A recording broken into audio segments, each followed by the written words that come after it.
Boa noite, querida igreja. Boa noite. Que a graça e a paz de nosso Senhor Jesus esteja com todos. Amém. É uma alegria, mais uma vez, muito grande estar com o povo de Deus aqui reunido para podermos meditar na sua santa e bendita palavra.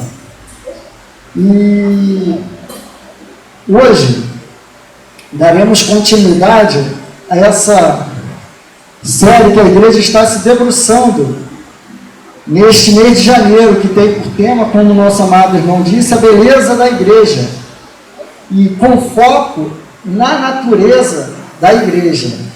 E já foram abordados os seguintes assuntos: a igreja como povo de Deus, a igreja como corpo de Cristo, a igreja como templo do Espírito Santo, e hoje o último assunto a ser abordado será a igreja como a noiva de Cristo.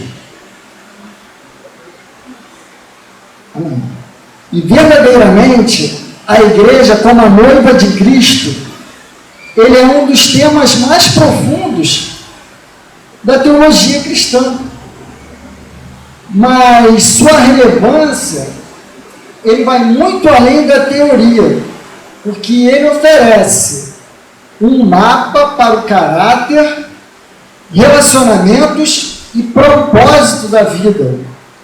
Dentre tantas que poderíamos refletir aqui nesta noite, o Espírito Santo ele nos separou, em especial, 4 formas práticas de aplicar esse estudo de hoje em nossas vidas, no nosso dia a dia, para sairmos daqui edificados e fortalecidos na esperança que temos na obra redentora de Cristo. Amém?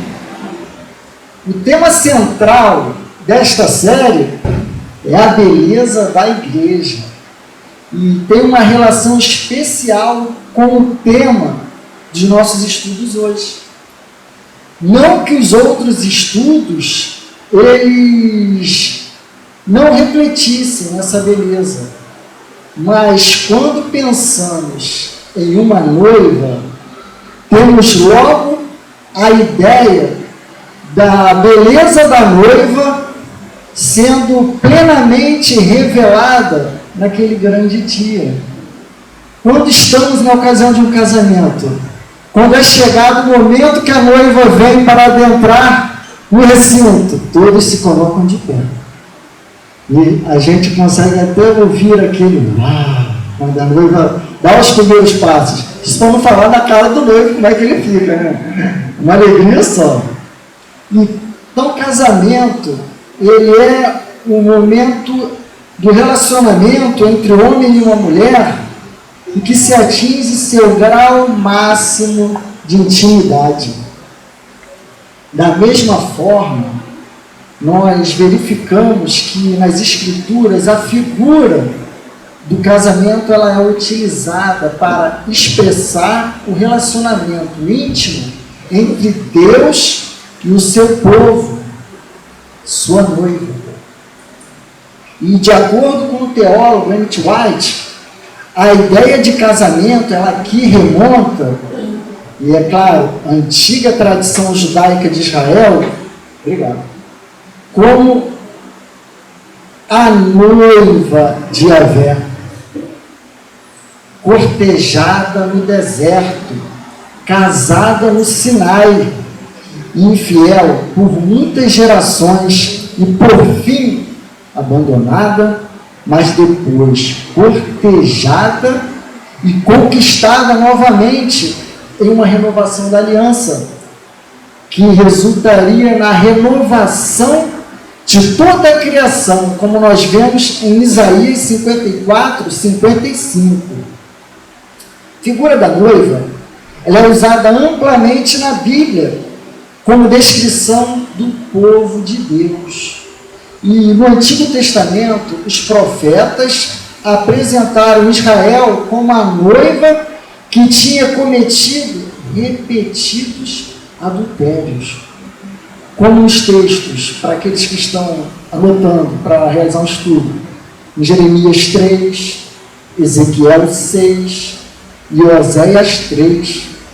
Os profetas, eles também anunciaram que Deus era fiel à sua noiva, infiel, e a restauraria, como podemos agora ler em Jeremias 33, 10 e 11, e Isaías 61, 10 e 62, 5.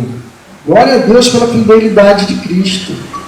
Já no Novo Testamento, a figura da noiva é usada muitas vezes com relação à igreja e seu relacionamento com Cristo.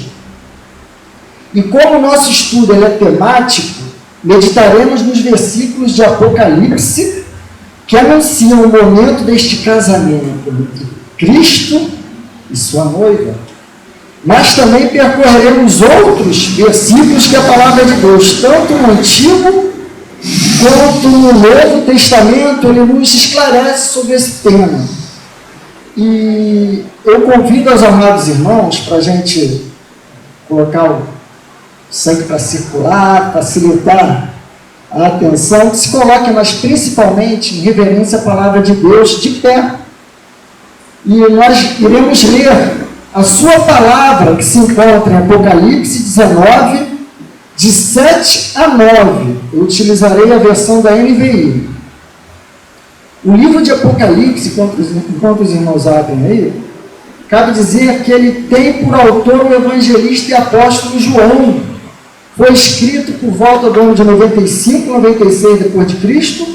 E este livro é a revelação de Jesus Cristo e desafia o seu leitor a se arrepender e resistir à acomodação, à complacência espiritual e ao falso ensino. Também encoraja e fortalece os que creem em persistir em seu testemunho de Jesus e a perseverar nas provas e a ter sua esperança com confiança no reino de Deus presente e futuro. Amém, igreja? Leiamos juntos. Regozijemo-nos, vamos nos alegrar e dar-lhe glória, pois chegou a hora do casamento do Cordeiro e a sua noiva já se aprontou. Foi-lhe dado para vestir-se linho fino, brilhante e puro. O linho fino são os atos justos dos santos. E o anjo me disse: escreva, felizes os convidados para o banquete do casamento do Cordeiro. E acrescentou: estas são as palavras verdadeiras de Deus. Amém. Oremos. Pai de amor, Pai de imensa bondade, glorificado e exaltado seja teu santo, bendito nome, ó Deus. Honras e glórias sejam dadas a ti.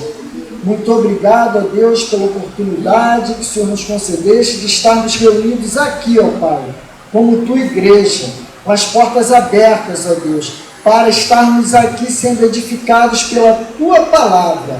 Ó Pai amado, que possamos, ó Deus, nos conscientizar, ó Pai, que somos a tua noiva, adornada, ataviada, ó Pai, à espera da tua volta.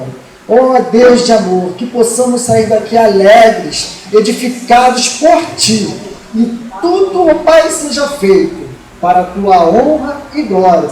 Tudo isso é o que eu lhe peço e agradeço, no nome de Jesus. Amém. Amém. Podemos se assentar? O texto que acabamos de ler, ele se encontra no capítulo 19 de Apocalipse, onde podemos verificar que o seu primeiro parágrafo, ele continua celebrando a queda da Babilônia, e consiste em um hino de ação de graças no céu, por Deus ter julgado a grande meretriz. E depois deste louvor, João especifica os acontecimentos do fim. As bodas do Cordeiro a vinda de Cristo e seu reino messiânico, a destruição de Satanás e da morte e a instituição da nova criação.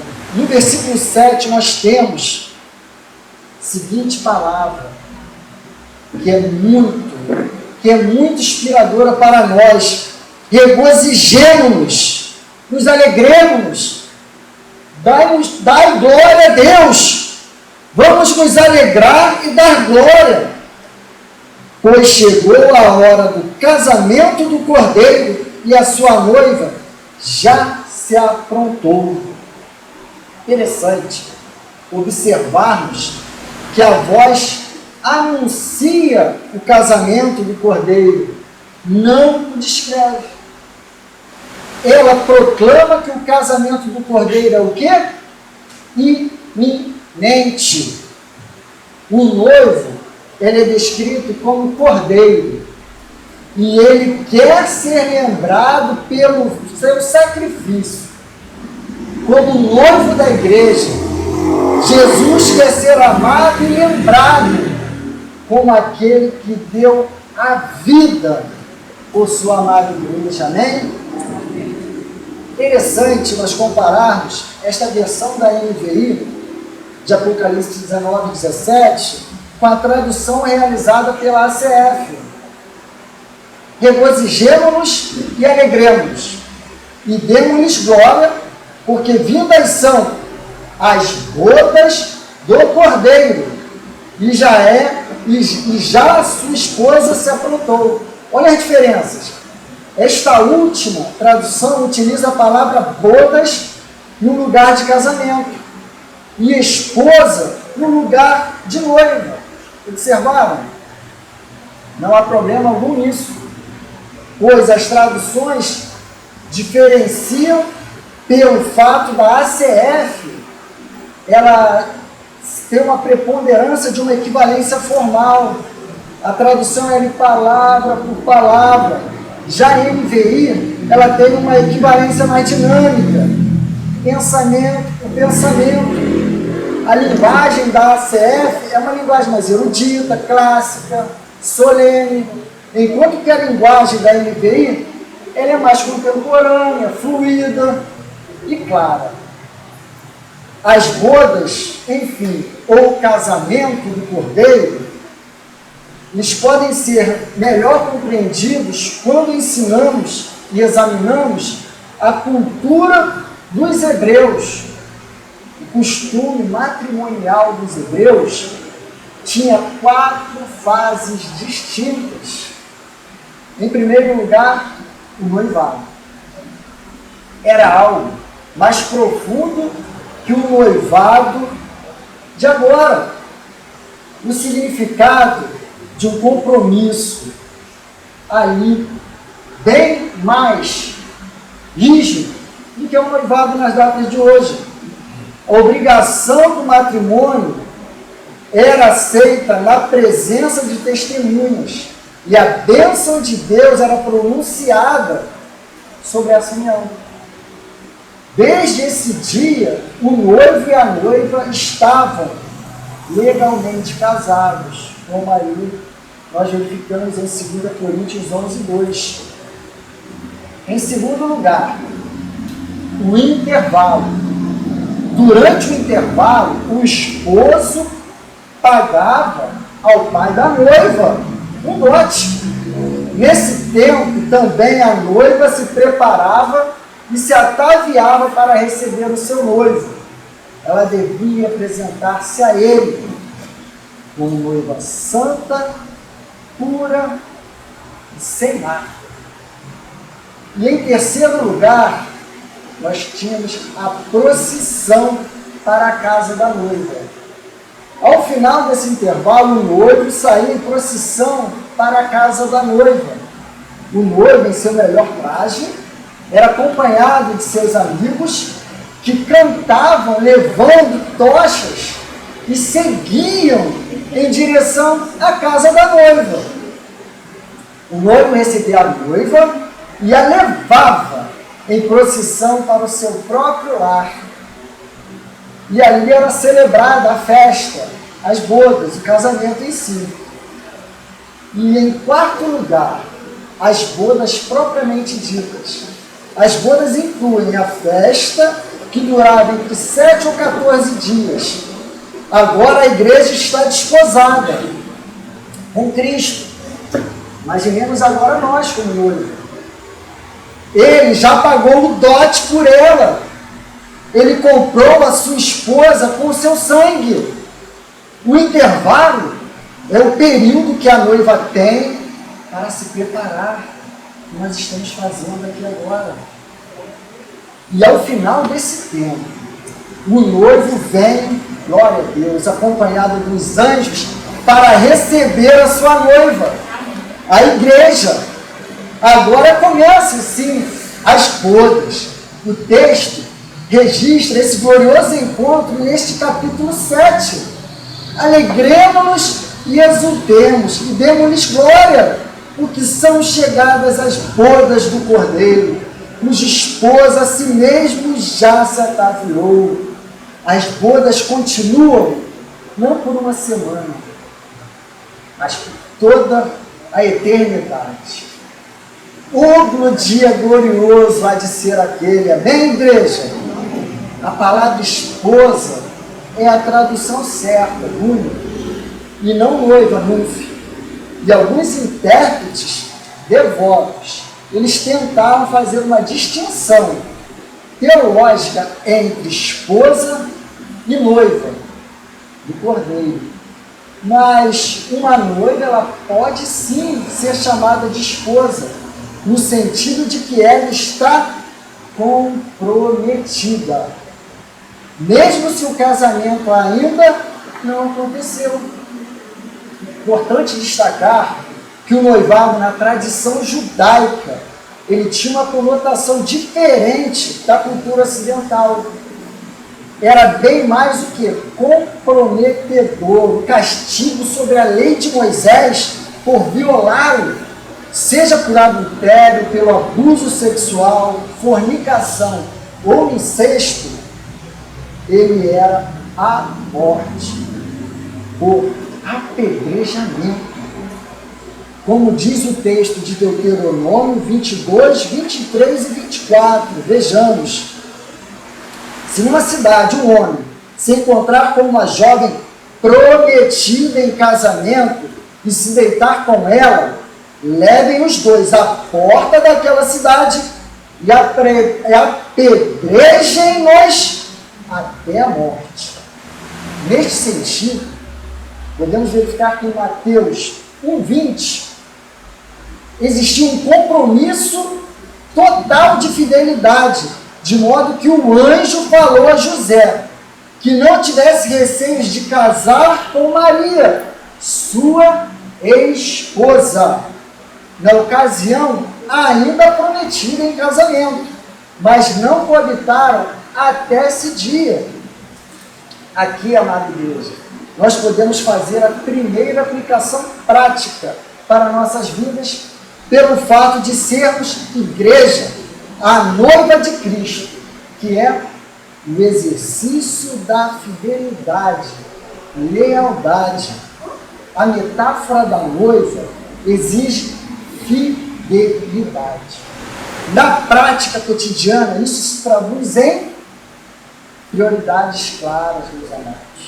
Assim como o noivo é fiel à sua futura esposa, nós buscamos ser fiel aos princípios de Cristo em nossas decisões, seja no trabalho, seja nas finanças ou nas redes sociais. Amém? E integridade é o esforço de manter o vestido branco, a ética, a santidade, limpo em um mundo que muitas vezes nos pressiona a comprometermos nossos valores. Amém? Paulo ele usou o conceito de estar prometido em casamento para explicar o relacionamento ideal existente entre a igreja como a virgem apresentada a Cristo. 2 Coríntios 11, 2. Vou ler para os queridos. O zelo que tenho por vocês é um zelo que vem de Deus. Eu os prometi a um único marido, Cristo, querendo apresentá-las a Ele, assim, meus amados, como uma virgem pura. Paulo também usou a figura da esposa, se aplicando à igreja em Efésios 5, 25. Aqui temos, maridos, amem suas esposas, suas mulheres, assim como Cristo amou a igreja e entregou-se a si mesmo por ela. Aqui nós podemos fazer a segunda aplicação prática para nossas vidas. Pelo fato de sermos igreja, a noiva de Cristo, que é o cultivo da identidade e autoestima cristã. Entender-se como parte da noiva muda a forma como você se vê no dia a dia. Isso significa reconhecer seu valor. Você é alguém por quem Cristo deu a vida. Isso combate sentimentos de insignificância ou baixa estima e depressão. Viver com dignidade também, meus queridos.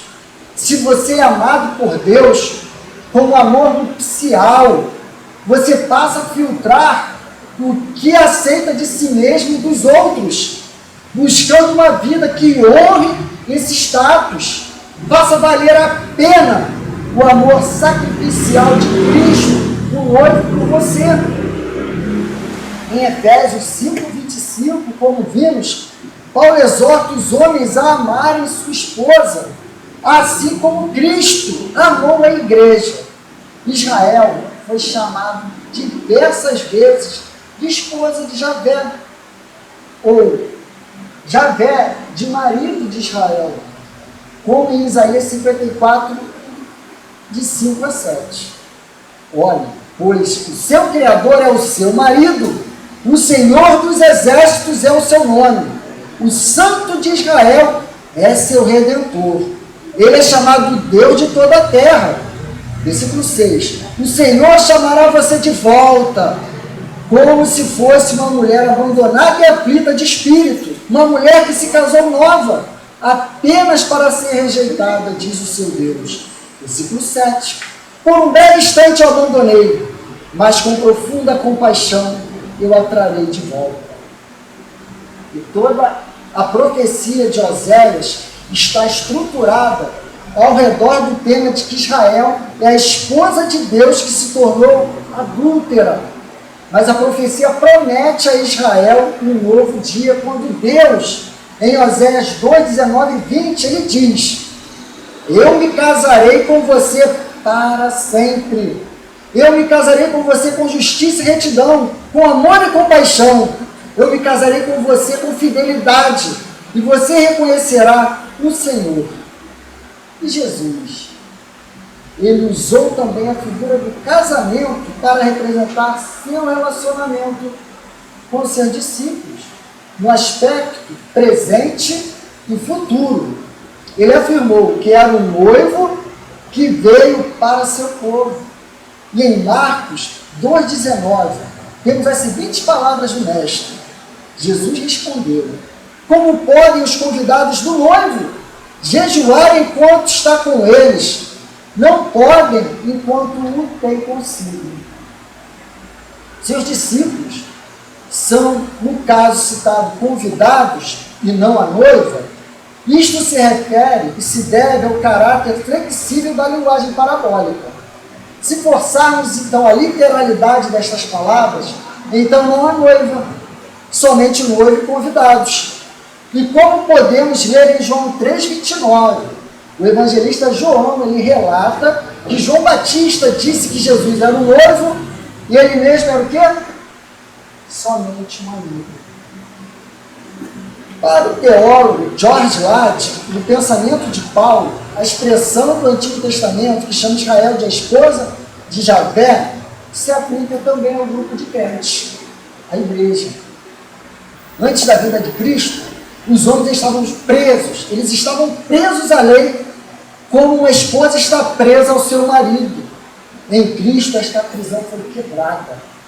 E os homens agora estão livres para se unirem a Cristo, como uma esposa está livre para tomar outro marido, quando o primeiro morre. Em Romanos 7, de 1 a 4, Paulo nos exemplifica. Importante é o fato de que, por estarmos unidos a Cristo em casamento espiritual, nós devemos nos abster de toda imoralidade, como está ali em 1 Coríntios 6,17. Nessas passagens, a igreja é encarada como a esposa que está casada com Cristo. Mesmo assim, Paulo diz que prometeu os coríntios a Cristo como o quê? Como uma virgem pura, a noiva, a seu esposo. Nesta passagem também, a igreja ainda não é esposa. O casamento é escatológico. Esta flexibilidade deixa claro que toda a ideia de esposa-noiva é uma figura que descreve o relacionamento da igreja com Cristo, nos aspectos presente e futuro também. E não devemos fazer distinção entre Israel como esposa de Javé e a igreja de Cristo como sua noiva. A igreja também é esposa, como já vimos, mas este relacionamento somente se consumará quando, meus queridos? Com a sua volta. Como já lemos anteriormente em Efésios 5, 25, Paulo compara ali o relacionamento entre Cristo e sua igreja como o relacionamento entre marido e esposa, está claro. Mas o casamento em si, temos que ter essa certeza, no futuro, quando ele apresentar à igreja a si mesmo, gloriosa, sem mácula, nem ruga, nem coisa semelhante, porém santa e sem defeito. Amém, meus amados? Este acontecimento do futuro, a união perfeita de Cristo com a sua igreja, é o que João está anunciando com a figura das bodas do Cordeiro. O evento, ele em si não é relatado em nenhuma passagem. Já observaram essa curiosidade? Ele somente proclama que é chegada a sua hora, pois é só uma maneira figurada de expressar a redenção final, quando o tabernáculo de Deus estará com os homens, e Deus habitará com a sua igreja. Amém? E eles serão povo de Deus, e Deus mesmo estará conosco. Continuando, no final do versículo 7, nós temos: e a sua noiva já se aprontou. Já na versão da Ara, nós temos: cuja esposa a si mesmo já se ataviou. A gente ouve muito essa palavra, né? Se ataviou. Então, na NVI, se aprontou. Em Efésios 5, 25, nós verificamos que Cristo é quem o quê? Prepara sua noiva para ser noiva do casamento, dando sua vida o quê? Por ela. Mas aqui, pensando, exige-se que os crentes também façam. O homem tem de corresponder. Assim como está escrito em 1 João 3, 2, 3. Observem: amados, agora somos filhos de Deus, e ainda não se manifestou o que havemos de ser. Mas sabemos que, quando Ele se manifestar, seremos semelhantes a Ele, pois o veremos como Ele é. Glória a Deus! Todo aquele que tem esta esperança purifica-se a si mesmo, assim como Ele é puro. Nesse sentido também, 2 Coríntios 7, 1. Amados, visto que temos essas promessas, purifiquemo-nos de tudo que contamina o corpo e o espírito, aperfeiçoando a santidade no temor de Deus. Amém? Agora, no versículo 8, voltemos ao texto de Apocalipse 19. Foi-lhe dado para vestir-se linho fino, brilhante e puro. O linho fino são os atos justos dos santos. Quando alguém comenta sobre um casamento, sempre há quem pergunta: como era o vestido da noiva? As irmãs não fazem essa pergunta, não. Falta isso assim para o homem, ele está interessado, como é que está a última moda, né? Aqui, a noiva do Cordeiro está vestida com os atos de justiça dos santos. A noiva tende a enfeitar-se a si mesma para o casamento, mas seu adorno glorioso não é algo que possa conseguir por si. Tem de lhe ser dado como um presente de Deus. O linho finíssimo, resplandecente e puro, está em forte contraste com a roupa brilhante da meretriz. Observe no texto do Apocalipse. A roupa de casamento aqui, ele é um vestido branco, puro, simples, mas que por isso ele foi lavado e alvejado no sangue do Cordeiro, como descrito em Apocalipse 7,14. De acordo com o saudoso pastor John MacArthur, atos de justiça dos santos refere-se não à justiça imputada de Cristo, concedida aos cristãos na salvação, mas aos resultados práticos dessa retidão na vida dos cristãos, ou seja, a manifestação exterior da virtude interior. E a esposa, ela se atavia, nós vemos no texto, mas as vestes, elas o quê? Elas lhe são dadas. A igreja se santifica, mas essa santificação vem do Senhor. A igreja desenvolve a sua salvação, mas é Deus quem opera nela, tanto querer quanto realizar. Glórias a Deus, igreja. Não há virtude nenhuma em nós. Amém? Encontramos aqui a terceira aplicação prática para nossas vidas, que é a melhoria nos relacionamentos interpessoais. O relacionamento de Cristo com a igreja é um modelo padrão do amor sacrificial e serviço. Então, nós verificamos empatia e perdão.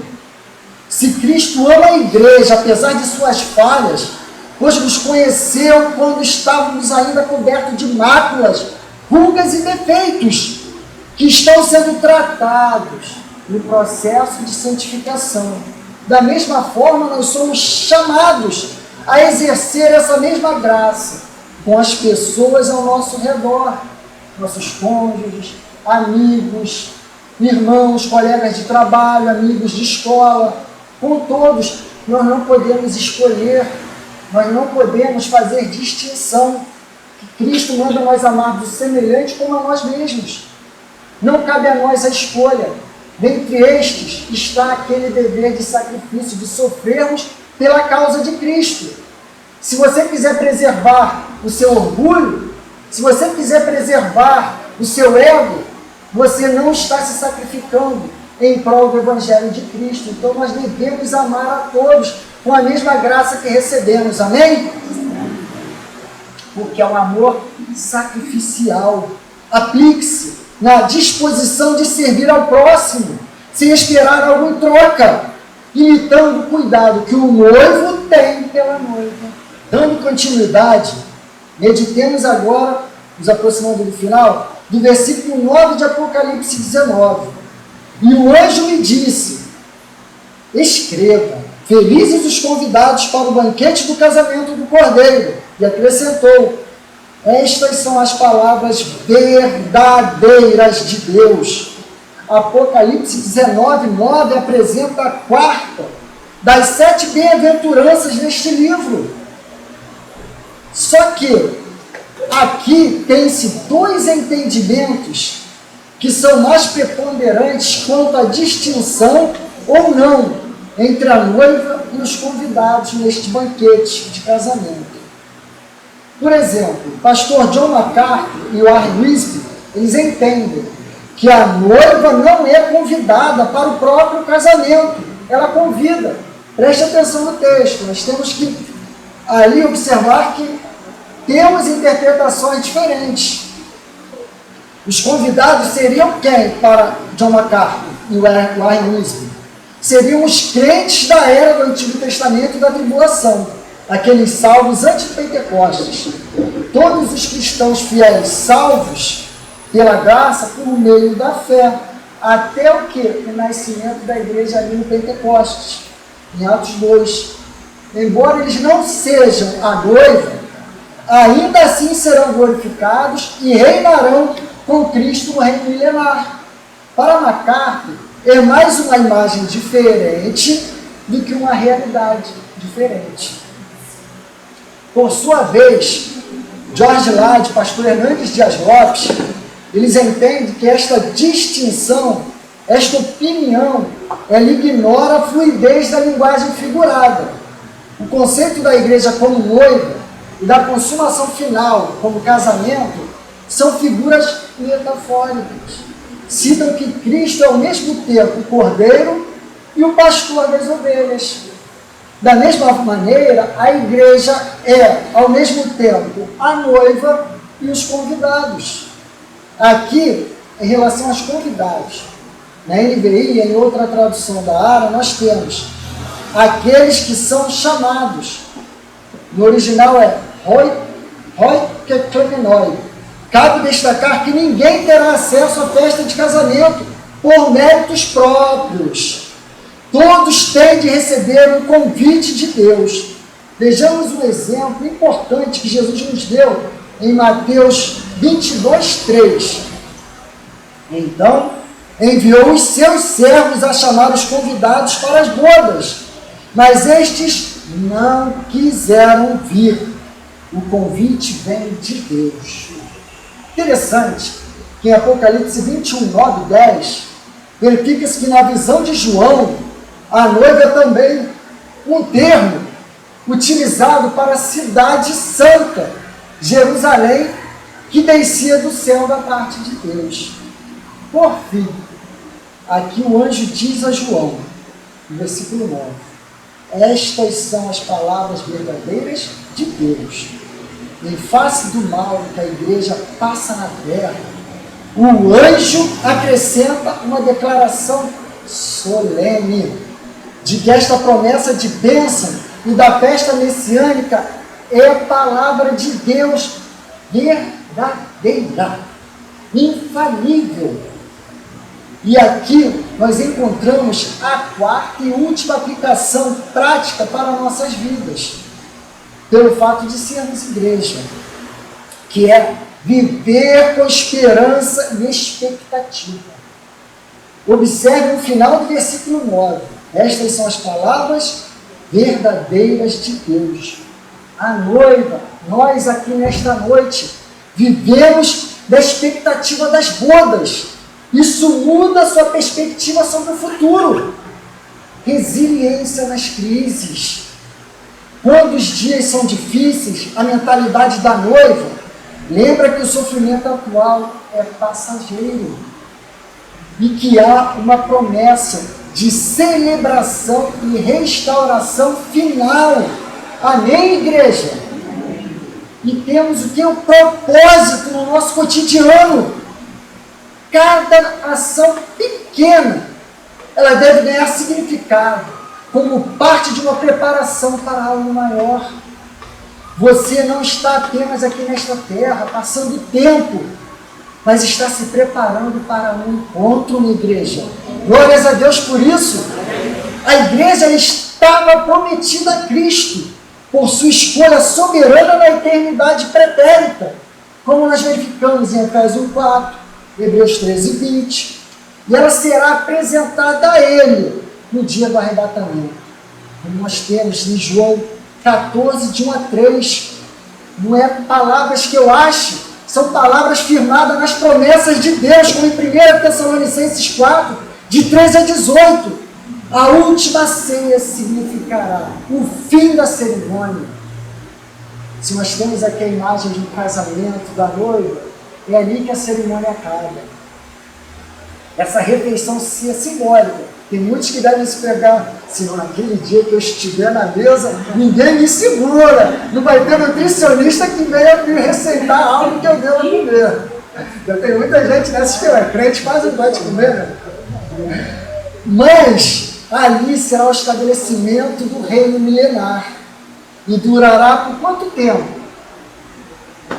Pelo final ali, de todo o período de 1000 anos. Essa bodas, ela simboliza ali, até o final de 1000 anos. Conforme nós temos no versículo 21, 2 de Apocalipse.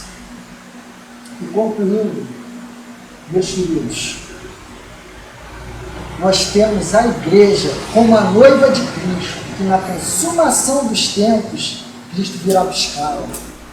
Com ela viver, para com ela viver, meus queridos, por toda a eternidade. Esta imagem nos transmite a mais bela segurança. Cristo e sua noiva, observe os dois juntos, como descrito em Gênesis 2:24, na instituição por Deus do casamento. Aqui, no versículo 24. Por essa razão de Gênesis, o homem deixará pai e mãe e se unirá à sua mulher. E aqui está algo lindo, se ouvir, e se tornarão uma só carne. Aleluia! Cristo e a sua igreja tornam-se uma só carne. Cristo vê a igreja com todas as suas fraquezas e falhas, e ainda assim a ama como seu corpo, e procura a sua verdadeira santificação, como vimos em Efésios 5, em que Paulo, em seu trabalho como apóstolo, já estava imbuído da ideia da igreja como uma noiva preparada para o casamento, e como esposa, vivendo em amor, união e lealdade para com o marido. Atenção, meus queridos. Ser a noiva de Cristo no dia a dia não é sobre ser perfeita, sobre ser perfeito, mas é sobre estar em um relacionamento de amor crescente e constante direção, no processo da santificação realizada pelo noivo em nós. Posso ouvir um amém aqui da noiva presente? Então, meus queridos, se aqui ainda tem alguém presente que não se vê como noiva de Cristo, por causa que muitas das vezes se acha num relacionamento de infidelidade, se acha que está em um matrimônio com os prazeres do mundo. Não, meus queridos, não pense nisso, porque Cristo, Ele veio por sua morte e santificou a sua noiva. E Ele quer que você reflita sobre o seu sacrifício, que foi para perdão de nossos pecados. Então nós temos que ter a certeza de que todos os pecados estão limpos, e o nosso vestido naquele grande dia, quando Ele olhar para nós, estará branco, não por méritos nossos, mas pelo sangue dele, por sua noiva, amém? Então saiamos daqui regozijantes, alegres, e com a certeza, não deixe o inimigo roubar e tirá-la de você. Se é dia de conserto, se arrependa. Confesse a Cristo que Ele é fiel e justo para perdoar os nossos pecados. E não saia daqui sem a certeza que naquele grande dia nós seremos recebidos pelo noivo e Ele nos buscará. Não para vivermos uma vida efêmera de 80 anos aqui passageira, mas por toda a eternidade. Amém? Oremos. Pai de amor, Pai de imensa bondade, muito obrigado, Senhor Deus, pela palavra que Teu Espírito Santo nos trouxe aqui nesta noite. Ó Deus de amor, que possamos sair daqui alegres, felizes, ó Pai, por tudo que o Senhor fez ali na cruz por nós, por nos encontrarmos agora, Senhor, na expectativa do grande dia. Renova a nossa força, a nossa esperança, a nossa fé, ó Pai. Santifica-nos, ó Pai, a cada dia, para que possamos, ó Deus, e estar firmes e convictos de que no grande dia teremos um encontro que o Senhor, ó Pai, virá aqui realizar, buscando a sua noiva, a sua igreja, para contigo habitar por toda a eternidade. Tudo isso, Pai, é o que eu lhe peço e já lhe rendo glória e agradeço. No nome de Cristo. Amém.